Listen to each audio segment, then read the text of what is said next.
My brother-in-law stood up at my sister's baby shower, grabbed the microphone from the DJ, and announced to 60 people that I was a selfish, greedy liar who had promised them my condo and was now stealing it back out of jealousy. He said it with a smile. He actually smiled. And when I didn't immediately crumble, when I just sat there holding my sparkling water and looking at him, he leaned into the mic and said, "Come on, Cassie, tell everyone what kind of person you really are." What he didn't know, what neither of them knew, was that my real estate attorney, a woman named Gloria Chen, who had been a family friend since I was 12 years old, was sitting 3 tables away from him, holding a shrimp cocktail, and listening to every single word. But I'm getting ahead of myself. This didn't start at a baby shower. It started the way most disasters in my family start, quietly, with something that felt like kindness. I'm 31 years old. I work in pharmaceutical regulatory affairs, which sounds boring until you understand that it means I spent 6 years after college studying, testing, certifying, and grinding my way into a career that actually pays well. I'm not wealthy by any dramatic standard. I don't own a yacht, but I bought my first property at 28, a 2-bedroom condo in a nice part of Denver, and I paid for it myself, down to the last dollar of the down payment, which I had been saving since I was 23. My sister Mara is 3 years older than me. She's always been the social one, the warm one, the one my parents talked about at dinner parties. I was the quiet one, the one who read too much and didn't have a boyfriend until college and spent Saturday nights studying instead of going out. Mara was prom queen. I was the girl who did Mara's homework so she could go to prom. I'm not bitter about that. I'm really not. We had different strengths and I understood that young. What I didn't understand until much later was that Mara had genuinely, deeply internalized that my resources existed for her use. My time, my grades, my car when she needed it, my savings when she was short. It wasn't malicious, I think. It was just habit, a habit that had never once been interrupted. Then she met Connor. Connor is 35. He works in sales. Specifically, he sells high-end kitchen appliances to restaurants, which he describes as being in the hospitality industry when he wants to sound impressive. He drives a truck he can't afford and wears watches he's still paying off. When I first met him, 2 years before the baby shower, I thought he was charming in a car salesman way. Loud laugh, good with names, always the one flagging down the waiter. The first time I sensed something was off was at Christmas, about 8 months after he and Mara got serious. We were at my parents' house in Colorado Springs, and I had mentioned, casually, over a glass of wine, that I was thinking about eventually buying a larger place, maybe a house, and renting out the condo as investment income. Connor's eyes went sharp. Not curious sharp, calculating sharp. "So you'd be landlording the condo?" he said. "Eventually, yeah. Maybe in a few years." "What kind of rent do you think you could get for it?" I shrugged. "Market rate. Probably around $2,200 a month." He nodded slowly, like he was running numbers I couldn't see. Mara was across the room talking to our mom and didn't catch any of it. I didn't think much of it at the time. It was just Christmas conversation. 6 months later, Mara and Connor got engaged. I was genuinely happy for her. I flew home for the engagement party, gave a toast that made my mother cry, and paid for half of Mara's bachelorette weekend in Scottsdale, which was not a cheap ask. I didn't complain. She was my sister. 2 months before their wedding, I was helping Mara address invitations at her apartment when Connor came home from work, sat down at the kitchen table, and said very casually, "So Cass, we've been thinking, when Mara and I buy a house, it doesn't make sense for you to hold on to the condo as a rental. Why don't you just sign it over to us? We'd basically be your tenants, but we'd be building equity instead of you." I put down the invitation I was holding. "Sign it over to you," I repeated.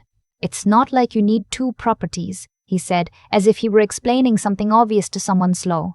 "You'd be unloading the management headache. We'd have a place to start our life. It works for everybody." "Connor," I said, keeping my voice even, "the condo is worth $380,000. He waved his hand. "Sure, on paper. But family doesn't do paper. Mara was quiet, not the quiet of someone who disagreed, the quiet of someone who already knew the conversation was happening. I said I'd think about it and change the subject. I went home that night and sat in my condo with the kitchen I had tiled myself on a long weekend, with the bedroom closet I had reorganized 3 times to get right, and I tried to figure out how this had become something to think about. I texted my attorney friend Gloria that night, not because I thought it would go further, just because I needed to say it out loud to someone who would understand the actual number involved and not call it a family thing. Gloria texted back, "Document everything. Don't commit to anything verbally. This has a pattern I've seen before." I thought she was being dramatic. Over the next 4 months, through the wedding, through the honeymoon, through Mara's pregnancy announcement, the ask came back in different forms. Never aggressive, always wrapped in warmth. "You know, with the baby coming, we're really thinking about what stability looks like. Mom mentioned you might be open to a family arrangement with the property. I talked to a mortgage broker and honestly, Cassie, the numbers make more sense for you as a gift than as a rental." That last one stopped me cold. Not because of what he said, because of what it meant. He had talked to a mortgage broker. He had done research. He wasn't floating an idea. He was building a case. I called Gloria after that call. She listened without interrupting, and then she said, very quietly, "Cassie, he's been planning this. This isn't a favor he's asking. This is an acquisition he's attempting." I started keeping records. Screenshots of texts. Notes after phone calls with dates and times.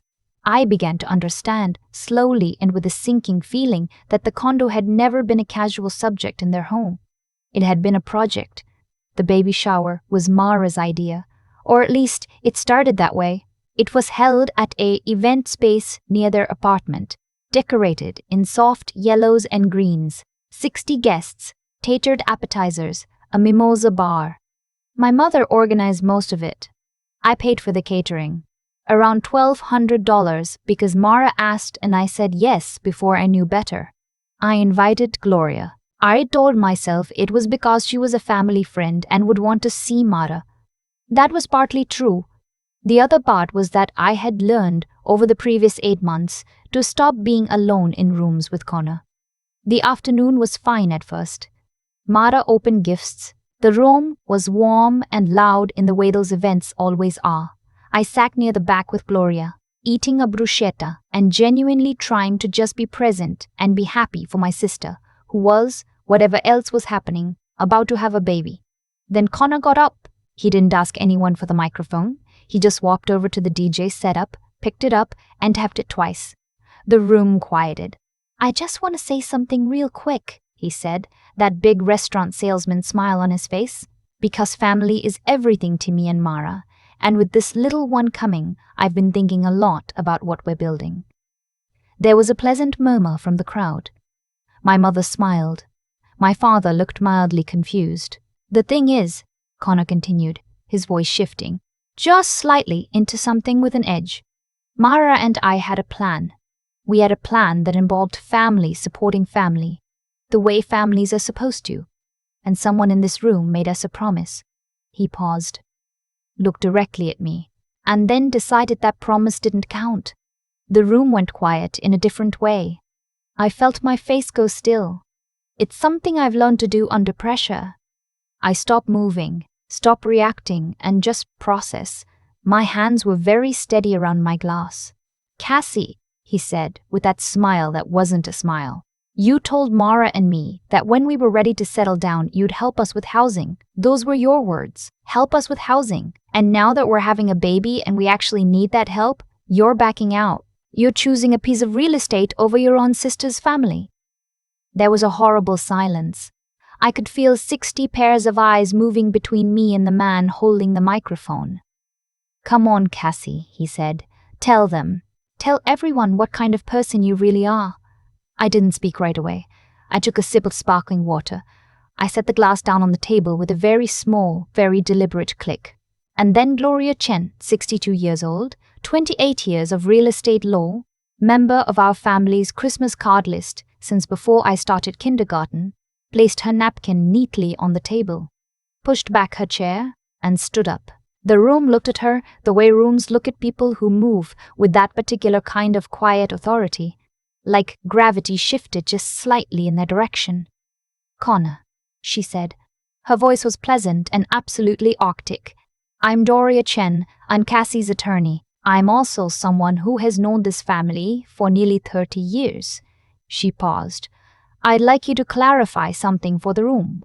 What promise, specifically, are you referring to, and do you have it in writing?" Connor blinked. This isn't a legal thing. This is family." "Then you won't mind clarifying," Gloria said, "because what I've heard described to me does not resemble a promise. It resembles a request that was declined, multiple times, over several months." She looked around the room. "A request for a $380,000 property, to be gifted, for free, to a couple with the combined income and credit profile to qualify for their own mortgage." Someone near the back made a sound. My mother's face had gone white. "Gloria," Connor said, his voice shifting to something sharper, "you're out of line. I'm a guest at a baby shower," she said pleasantly. "You're the one who picked up a microphone." She sat back down, folded her hands, and looked at him with the expression of a woman who has watched considerably worse than this from considerably more dangerous people. Connor stood there with the microphone for what felt like a very long time. The smile was gone. Without it, he looked smaller, like the grin had been doing structural work his face couldn't do on its own. Mara hadn't moved.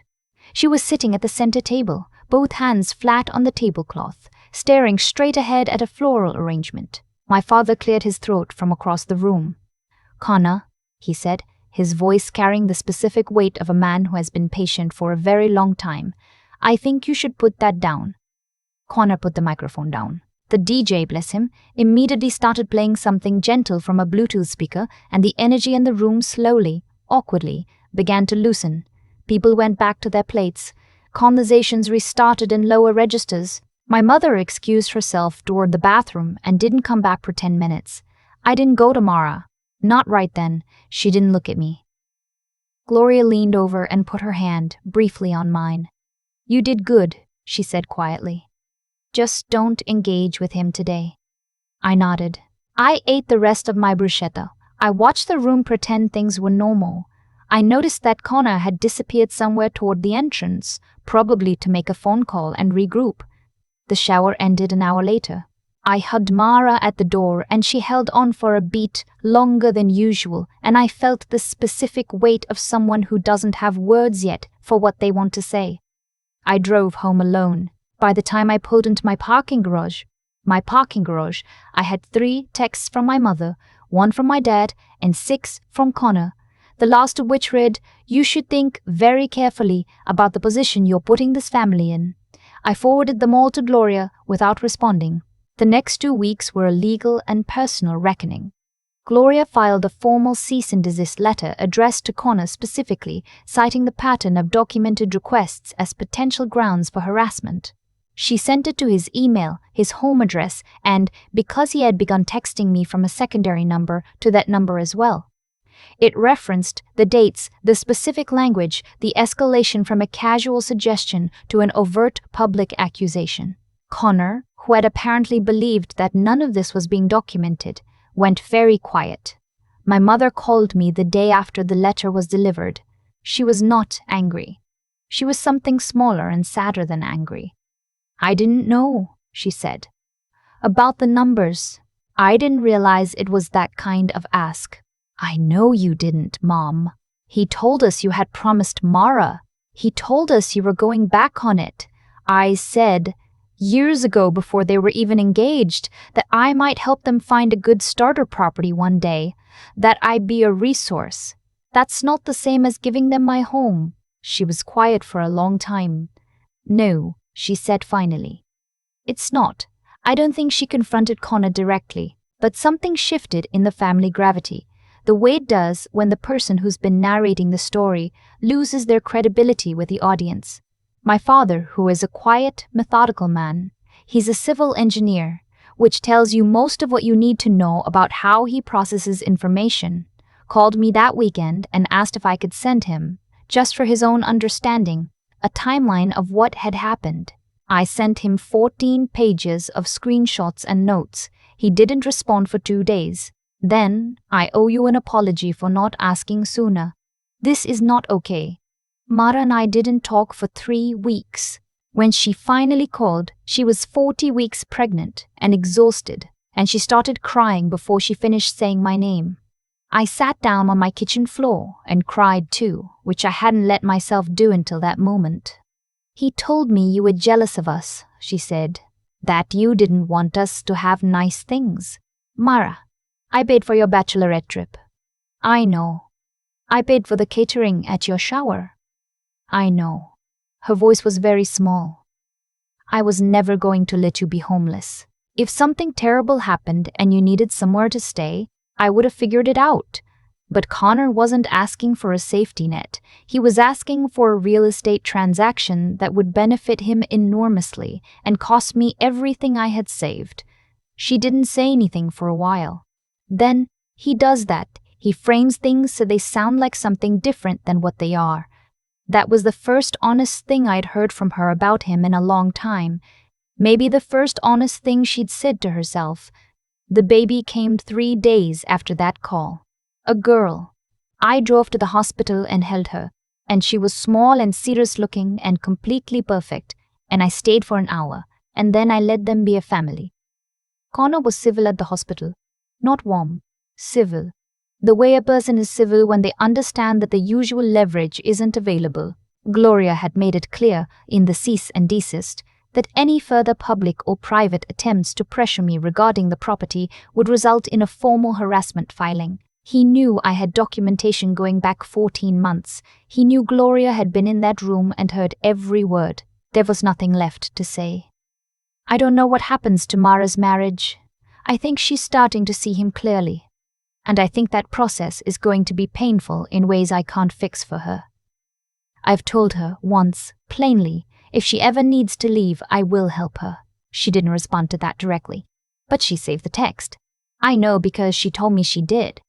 2 months after the baby shower, I listed the condo with a broker.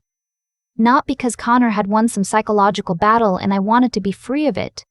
The opposite. I listed it because I found a house. A real house, 3 bedrooms, a backyard in a neighborhood I love. And I was ready for the next thing. I had been ready for a while.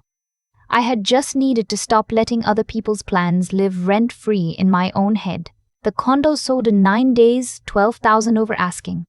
I texted Gloria a single champagne emoji. She sent back a gavel. I closed on the house on a Tuesday morning. I signed the papers at a conference table downtown, and Gloria sat across from me as my attorney, professionally, and then immediately afterward she took me to lunch, personally, and we split a bottle of sparkling wine and talked for 2 hours about everything except real estate. My mother has been to the new house twice. She brought a casserole the first time and a plant the second. Connor has not been to the house. He may never be to the house, and I've made peace with the shape of that. My niece is 4 months old now. Her name is Hazel. She has Moira's eyes and, my father says, my grandmother's chin. I go over on Sunday afternoon sometimes and hold her while Mara sleeps, because Mara is running on nothing and she needs someone who will just show up and not ask for anything. I don't ask for anything. I just sit in the good chair by the window with Hazel on my chest and watch the afternoon light move across the room, and I think about what it costs to hold a line, the real cost, the relational cost, the way it changes you and the people around you, and I think it was worth it. I think it is almost always worth it to know what belongs to you and to say so out loud, even when the room goes quiet, especially when the room goes quiet. There's a moment I keep coming back to. Not the moment Connor grabbed the microphone, not even the moment Gloria stood up. It's the moment right before, when I set my glass down on the table and just waited. I didn't flee. I didn't argue. I didn't perform anything for the room. I just sat there and I knew what I knew, and I let it be enough. I didn't always know how to do that. For most of my life, I operated on the assumption that keeping the peace was the same as doing the right thing. that swallowing discomfort to protect someone else's comfort was a form of generosity. It isn't. I understand now that what I was doing, paying for bachelorette weekends, covering catering bills, staying quiet when Connor ran numbers out loud over Christmas wine, wasn't generosity. It was conflict avoidance, wearing generosity's clothes. There's a difference, and the difference matters, because one of them builds something real, and the other just delays a reckoning. What Connor didn't account for was that I had spent years building more than a savings account. I had built the habit of paying attention, of writing things down, of calling Gloria, not because I thought I'd need a lawyer, but because I needed someone clear-eyed to tell me what I was actually looking at. That impulse to seek out people who are smarter than me about the things I need to understand has never once let me down. It's not weakness to ask for help from the right people. It's how problems get solved before they become crises, and how crises get managed when they arrive anyway. I think about Mara a lot, not with bitterness. That passed faster than I expected, but with something more complicated. She isn't a villain in this story. She's someone who got comfortable letting Connor do the talking, and who didn't stop to ask whether what he was saying was true. That's a failure of a different kind, quieter and slower, but it compounds. The kindest thing I could do for her wasn't to give her the condo. It was to refuse to, and to stay in her life anyway. And to let her watch what happened when someone holds a line without flinching. Hazel is going to grow up, watching her mother figure out who she is, outside of Connor's version of her. I hope she gets to watch her mother choose clearly. I hope she sees that the women around her, Mara, me, even Gloria in her specific 62-year-old attorney way, are people who built their own ground to stand on and who stood on it when it mattered. I signed the closing papers on my house on a Tuesday.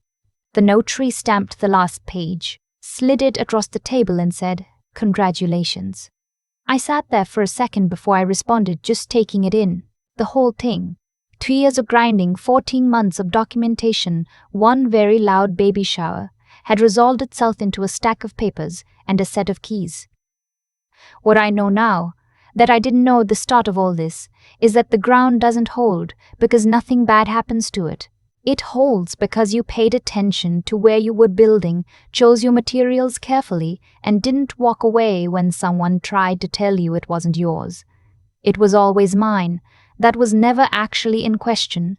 The only question was whether I'd remember it long enough to say so out loud. I remembered.